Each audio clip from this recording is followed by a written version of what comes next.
Hi guys. तो कैसे हैं आप लोग?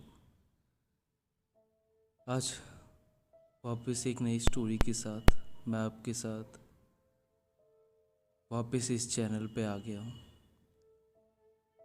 आज की जो कहानी है, ये कहानी सतीश की है। सतीश जब कोलकाता में था, ये कहानी उसके नाना जी की है। और इससे पहले कि मैं आपको कहानी सुनाऊं, सतीश जी, अगर आप आपकी स्टोरी देख रहे हैं तो मुझे बहुत खुशी है कि मैं आपकी एक स्टोरी अपने माध्यम से सुना पाया। मैं जितनी कोशिश करना चाहता हूँ उतनी कोशिश पूरी की है मैंने इस कहानी को अच्छा बनाने के लिए। तो प्लीज़ इसे एंजॉय करिए। Thank you. Let's begin. ये कहानी मेरे नाना जी की है। मेरे नाना जी घर में सबसे बड़े थे। मेरे नाना जी के पिताजी बहुत बड़े ज़मींदार थे और मेरे नाना जी उनके सबसे प्रिय पुत्र थे और सबसे बड़े भी थे।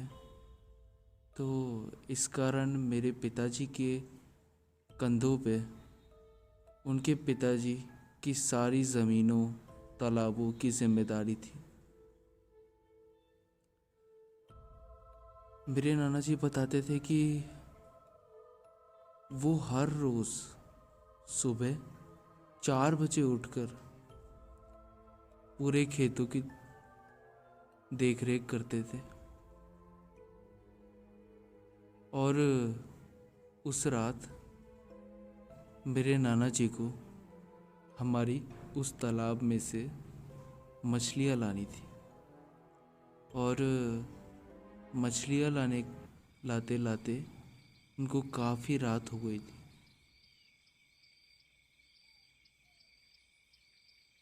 तो जब वो रात को करीबन 11 या 12 बजे जब अपने खेत से लौट रहे थे, क्योंकि पहले उनका तालाब पड़ता था फिर खेत पड़ता था, तो जब वो खेतों से होते हुए आ रहे थे तो अचानक से उनको ऐसा लगा कि उनके पीछे कोई उनका पीछा कर रहा है और उनको ऐसा लग रहा था कि शायद वो कोई इंसान नहीं है।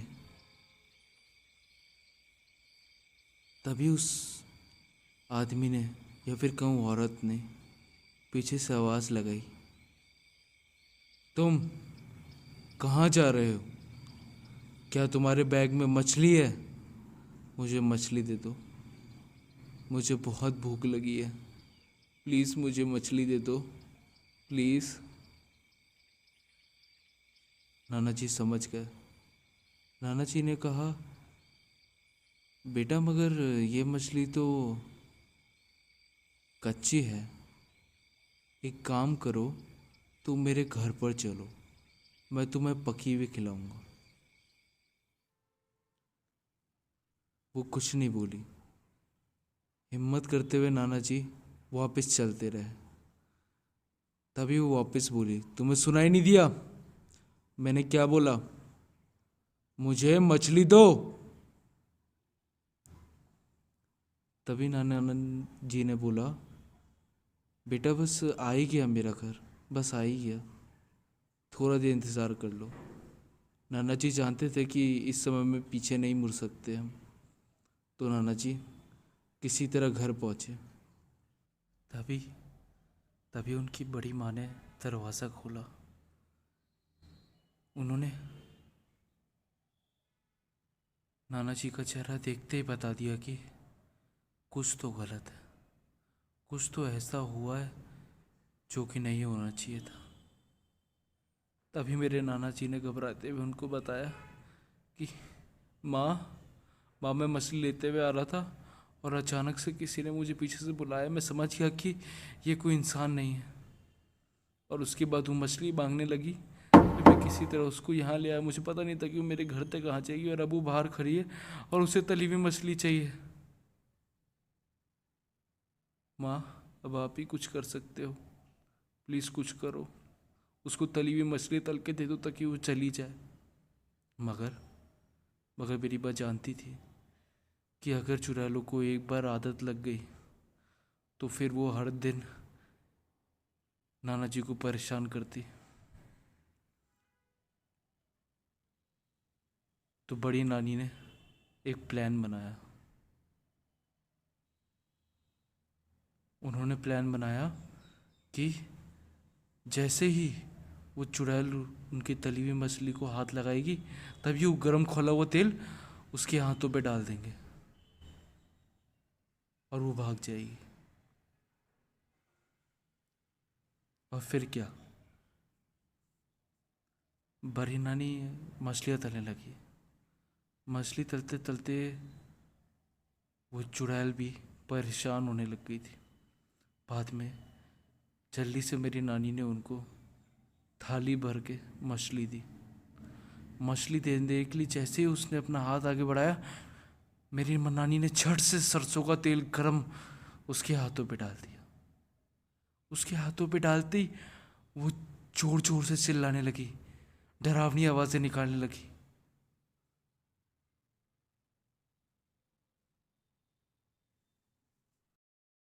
तुमने जो किया है ना मेरे साथ, मैं तुम्हें छोड़ूंगी नहीं। मेरे को जो दर्द हो रहा है ना, इससे दुगना दर्द तुम्हें मिलेगा। याद रखना इस बात को। मैंने बहुत तरीके से तुमसे मांगा था, मगर तुमने जो मेरे साथ किया है, इसका अंजाम सही नहीं होगा। याद रखना इस बात को। और मैं भूलूंगी नहीं। अभी तो मैं जा रही हूँ, मगर मैं लौट के ज़रूर आऊँगी। याद रखना इस बात को। ये कहते हुए वो वहाँ से चली गई। तभी मेरी नाना जी को पता चल गया था कि वो हमारा पीछा इतनी जल्दी नहीं छोड़ेगी। ये सब होने के बाद अचानक से नाना जी की तबीयत बहुत ज़्यादा ख़राब हो गई। मगर ऊपर वाले की रहमत थी कि कुछ दिनों बाद ही उनका हाल सही हो गया, और फिर वो वापस पहले की तरह सही होगा। फिर कुछ टाइम बाद नाना जी की शादी हो गई।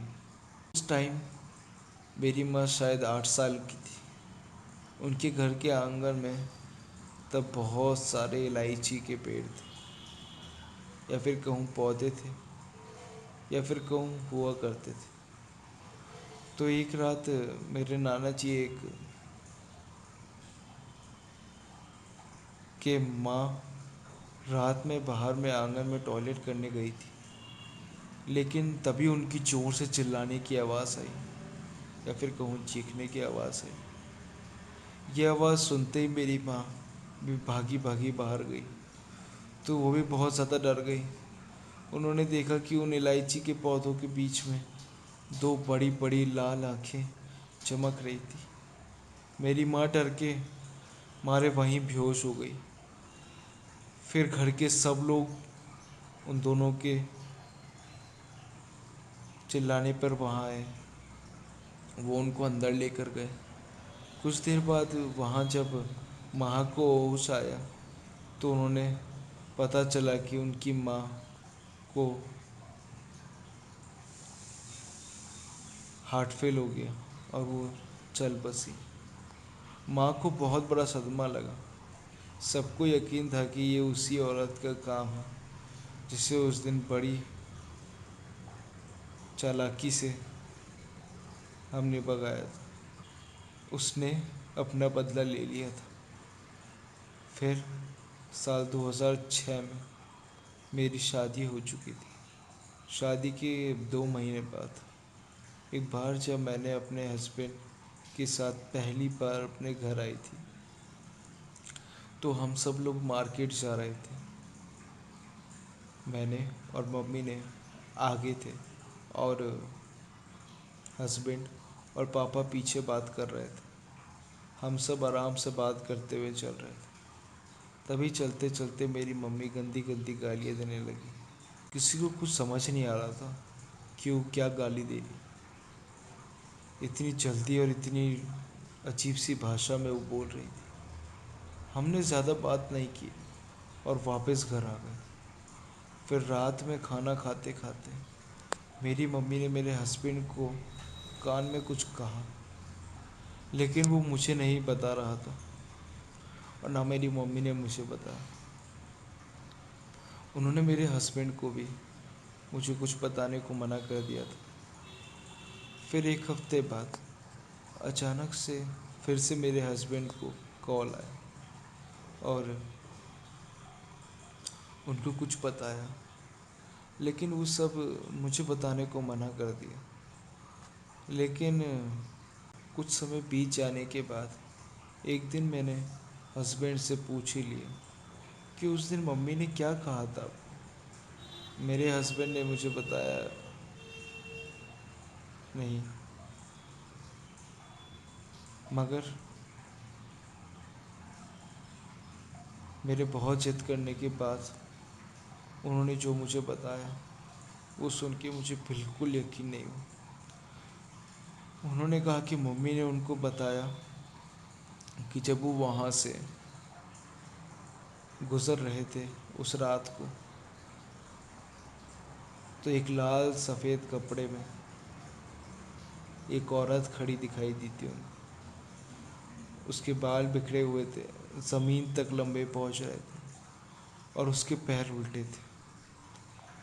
मम्मी उसको देख के उसको गालियाँ देने लगी ताकि वो वहाँ से भाग जाए। मम्मी की गाली देते ही वो औरत एक नारियल के पेड़ पे चढ़ गई और गायब हो गई। वो वही प्रेत थी जिसके बारे में नाना जी बताया करते थे। वो मेरी मम्मी को कई बार दिखाई दे चुकी थी, लेकिन वो उनका कुछ नहीं बिगाड़ सकी। शायद इसीलिए क्योंकि मेरी माँ के साथ उनकी दादी का आशीर्वाद था। ये सब सुन के मैं डर गई और उसके बाद मैं कभी भी अपने गांव नहीं गई। वो सब सुन के अगले 1 साल तक अपने घर जाने की मुझे हिम्मत नहीं हो सकी। हाय गाइस, तो कैसे हैं आप लोग। बस यहीं तक थी कहानी। बस अगर आपको मेरी कहानी अच्छी लगी हो तो प्लीज़ मेरे चैनल को सब्सक्राइब करें प्लीज़।